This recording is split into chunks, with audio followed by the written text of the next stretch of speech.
Hello, world, and everybody tuning in. It's so good to see you. I'm so glad you're here.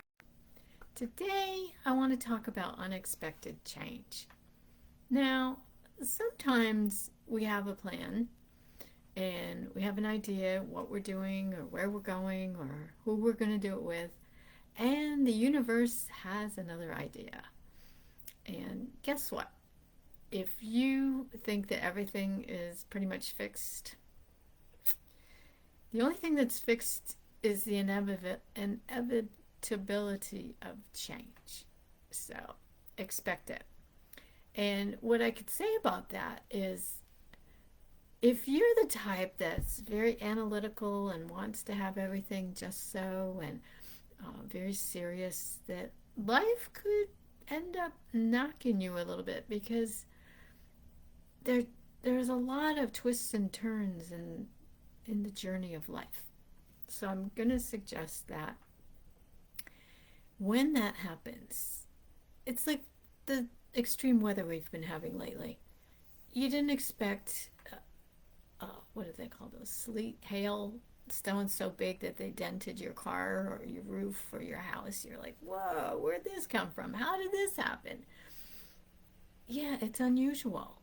But I'm not talking about the weather or politics or religion. We're going to just talk about what happens when things are unexpected. You can ride the wave and say, okay, this is where it's going. You can say, I refuse to accept this and resist and try to get your own way. Or you can say, you know what? I'm going to work with this and see how I can have some of what I want or a portion of what I want and see how I can work with it or find a way to resolve what's going on that's shifted it suddenly. And I'm not saying those are the only answers, those are a few that are very obvious. You get to choose how you're going to live. You are the CEO of your life and you get to choose. So, how do you want to deal with it? How do you want to experience life in such a way that when it twists and turns, you're like, woo, yay, wow, that was fun, woo, enjoying it rather than, ooh, I don't like that, stop it, cut it out, I thought we were going to do this. So it's not about forcing anything. I mean, the only thing I know that it works well when it's forced is woodworking, when they call it press fit and they have a dove or whatever you call it when they squeeze it together and it's supposed to stay that way. That needs to be tight and forced because that's how it stays for a very long time. At least that's my view of how woodworkers do that. Anyway, I'd like you to just find a way to decide what are you doing with it when life has unexpected change.